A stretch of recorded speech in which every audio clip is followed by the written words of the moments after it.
உலக தமிழர்களை ஒரே இடத்தில் சந்திக்க வேண்டுமா? உங்களை அன்புடன் அழைக்கிறது தி ரைஸ் அமைப்பின் 13வது உலக தமிழர்கள் மற்றும் திறனாளர்கள் மாநாடு. நடைபெறும் நாள் ஜூன் 7 முதல் 9 வரை 2024 சுவிட்சர்லாந்து நாட்டில் உலக புகழ்பெற்ற டாவோஸ் காங்கிரஸ் சென்டரில். இன்றே பதிவு செய்வீர். www.tamilrise.org. தொடர்புக்கு 9150060032.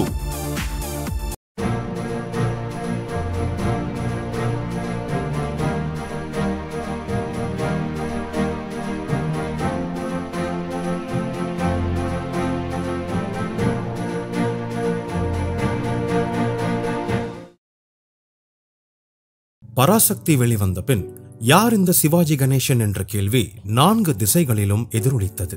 அவருடைய வாழ்க்கை வரலாற்றை அறிந்து கொள்ள ரசிகர்கள் ஆவல் கொண்டனர். நம் நல்ல சினிமா நேயர்களுக்கு நடிகர் திலகத்தின் ஆரம்பகால வாழ்க்கை பக்கங்களில் இருந்து சில சுவாரஸ்யமான தகவல்கள் இதோ.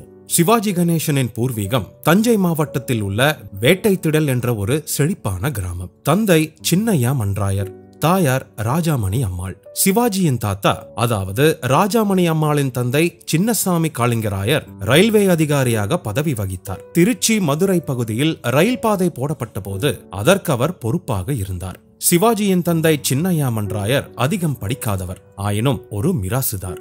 அவருக்கு ராஜாமணியை திருமணம் செய்து கொடுத்து வீட்டோடு மாப்பிள்ளையாக வைத்துக் கொண்டார் சின்னசுவாமி காளிங்கராயர். எனினும் சில காலத்துக்கு பின் சின்னையா ரயில்வேயில் வேலைக்கு சேர்ந்தார். நாகப்பட்டினத்தில் இருந்த ரயில்வே ஒர்க் ஷாப்பில் வேலை பார்த்தார். சின்னசுவாமி காளிங்கராயரின் வீடு விழுப்புரத்தில் இருந்தது. பிரசவத்துக்காக அங்கு ராஜாமணி அம்மாள் சென்றார். அங்குதான் 1928 அக்டோபர் 1ஆம் தேதி சிவாஜி கணேசன் பிறந்தார். சிவாஜியின் தந்தை சுதந்திர போராட்டத்தில் ஈடுபாடு கொண்டவர். சுதந்திர போராட்டத்தில் ஈடுபட்ட இளைஞர்கள் சிலர் தீவிரவாத எண்ணம் கொண்டவர்கள். அகிம்சை மூலம் வெள்ளையர்களை பணிய வைக்க முடியாது, துப்பாக்கி ஏந்தினால்தான் நாட்டை விட்டு ஓடுவார்கள் என்ற நேதாஜியின் கொள்கையை கடைபிடிப்பவர்கள். அப்போதெல்லாம் ஒரு காரியத்தை நடத்துவது யார் என்று சீட்டை குலுக்கி பார்ப்பார்கள். ஆஷ் துரையை சுட்டுக் கொள்வது யார் என்று தீவிரவாத இளைஞர்கள் சீட்டு போட்டு பார்க்க வாஞ்சிநாதன் பெயர் வந்தது. அவர் மணியாச்சி ஜங்ஷனில் ஆஷ் துரையை சுட்டுக் கொன்றுவிட்டு தன்னைத்தானே சுட்டுக்கொண்டு தற்கொலை செய்து கொண்டார். இதே போல வெள்ளைக்கார சிப்பாய்கள் செல்லும் ரயிலுக்கு யார் வெடி வைப்பது என்று சின்னையா மற்றும் அவரது நண்பர்களும் சீட்டு குலுக்கி பார்த்தார்கள். அதில் சின்னையாவின் பெயர் வந்தது. அதனால் ரயிலுக்கு அவர் வெடி வைக்க போலீசார் இதை பார்த்துவிட அவரை துரத்திச் சென்றார்கள். சின்னையா தப்பி ஓடும்போது அவரை நோக்கி போலீசார் சுட்டனர். போலீசார் அவரை சூழ்ந்து கொண்டு தடியால் தாக்கினார்கள். சின்னையா தலையில் பலத்த காயமடைந்தார். அவரை கைது செய்து வேலூருக்கு கொண்டு போய் ஆஸ்பத்திரியில் சேர்த்தார்கள். போலீஸ் காவலுடன் சிகிச்சை பெற்றார். அவர் குணமடைந்த போதிலும் காது சரியாக கேட்க முடியாமல் போய்விட்டது.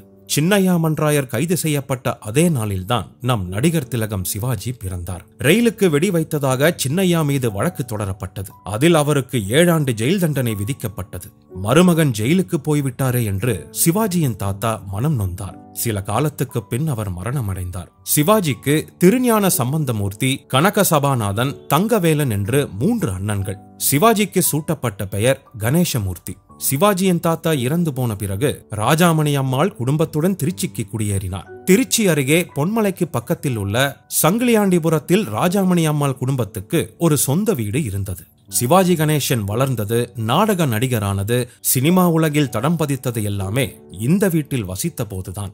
தந்தையோ இறந்து விட்டார், கணவர் சிறை சென்று விட்டார். பிழைக்க என்ன செய்வது, குழந்தைகளை எப்படி படிக்க வைப்பது என்று யோசித்த ராஜாமணி அம்மாள் பால் வியாபாரம் செய்ய முடிவு செய்தார். நாளடைவில் ராஜாமணி அம்மாள் என்ற பெயர் மறந்து போய் பால்காரம்மா என்ற பெயர் நிலைத்து விட்டது. சிறையில் இருந்த சின்னையா நல்ல மெக்கானிக் என்பதால் சிறையில் மின்சாரம் சம்பந்தப்பட்ட வேலைகள் செய்வது, தண்ணீர் டேங்கை பழுது பார்ப்பது போன்றவற்றை செய்து சிறை அதிகாரிகளிடம் நல்ல பெயர் வாங்கினார். எனவே நன்னடத்தைக்காக 7 வருட தண்டனை 4½ ஆண்டு தண்டனையாக குறைக்கப்பட்டு விடுதலை செய்யப்பட்டார். விடுதலையாகி வீடு திரும்பினார் சின்னையா. அப்போது சிவாஜிக்கு 4 வயது. இவர்தான் உன் அப்பா என்று தன் கணவரை காண்பித்தார் ராஜாமணி அம்மாள். முதலில் தன் தந்தையை பார்த்த சிவாஜி கண்களில் கண்ணீர் வடிய அவரை கட்டி தழுவிக்கொண்டார். பள்ளிக்கூடத்தில் படிக்கும் போதே சிவாஜிக்கு நடிப்பதிலும் பாடுவதிலும் ஆர்வம் அதிகமாக இருந்தது. அக்காலத்தில் சின்ன வேடங்களுக்கு ஆட்கள் தேவைப்பட்டால் நாடகம் பார்க்க வரும் சிறுவர்களில் சிலரை அழைத்து போய் மேடையில் ஏற்றி விடுவார்கள். கட்டபொம்மன் நாடகத்தில் வெள்ளைக்கார சிப்பாய் வேடத்தில் நடிக்க சிலர் தேவைப்பட்டதால் சிவாஜியை நாடகக்காரர்கள் அழைத்துச் சென்று விட்டார்கள். வெள்ளைக்கார சிப்பாய்கள் அணிவகுத்து வரும் காட்சியில் அந்த சிப்பாய்களில் ஒருவராக சிவாஜியும் நடித்து வந்தார். அன்று நடந்த நாடகத்திற்கு சிவாஜியின் தந்தை வந்திருக்கிறார். அது சிவாஜிக்கு தெரியாது. நாடகம் முடிந்து வீட்டுக்கு சென்றதும் சிவாஜிக்கு அவர் அப்பாவிடமிருந்து உதை கிடைத்தது. தேசியவாதியான சின்னையா மன்றாயருக்கு வெள்ளைக்காரர்கள் என்றாலே பிடிக்காது. சிவாஜி வெள்ளைக்கார சிப்பாய் வேடம் போட்டதால் அவருக்கு அளவு கடந்த கோபம். டேய் கூத்தாடி பயல, உனக்கு என்ன தைரியம் இருந்தா என் எதிரியின் படையில சேர்ந்து கூத்தாடுவ என்று கூறியபடி விளாசி விட்டார். இதனால் சிவாஜிக்கு காய்ச்சலே வந்துவிட்டது. நாமும் நடிகனாக வேண்டும், கட்டபொம்மனாக நடிக்க வேண்டும் என்ற எண்ணம் மனதில் ஆழமாக பதிந்தது. இதனால்தான் தான் ஏற்று நடித்த வீரபாண்டிய கட்டபொம்மன் திரைப்படம் நடிகர் திலகத்திற்கு மிகவும் நெருக்கமான படமாக அமைந்தது. இந்த நேரத்தில் யதார்த்தம் பொன்னுசாமி பிள்ளையின் மதுரை ஸ்ரீ பாலகான சபா என்ற நாடக கம்பெனி திருச்சியில் முகாமிட்டு நாடகங்கள் நடத்தி வந்தது. இந்த யதார்த்தம் பொன்னுசாமி பிள்ளை NS கிருஷ்ணன் நடித்த பெரும்பாலான படங்களில் அவருடன் நடித்தவர். பிற்காலத்தில் சிவாஜி நடித்த தூக்கு தூக்கியில் வாத்தியாராக நடித்தவர். எப்படியாவது இந்த நாடக குழுவில் சேர்ந்து விட வேண்டும் என்று சிவாஜி விரும்பினார். திருச்சியில் நாடகங்கள் நடத்தி முடித்துவிட்டு வெளியூருக்கு செல்ல ஏற்பாடுகள் செய்து கொண்டிருந்தனர் நாடக குழுவினர். அந்த நாடக கம்பெனிக்கு சென்ற சிவாஜி, எனக்கு பாட தெரியும், ஆட தெரியும், நான் அப்பா அம்மா இல்லாத அனாதை, என்ன நாடகத்துல சேர்த்துக்கோங்க என்று கூறினார் சிவாஜி. அப்போது சிவாஜி நன்றாக பாடும் அளவுக்கு பயிற்சி பெற்றிருந்தார். அவரை ஒரு பாட்டு பாடச் சொன்னார்கள்.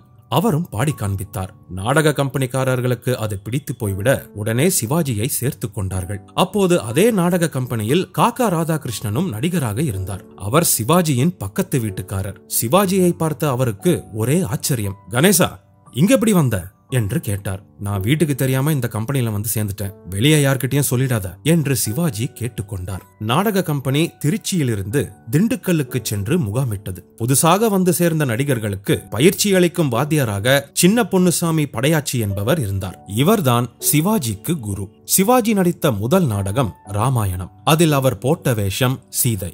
Let's build our bright future with the scenic wonders of Switzerland.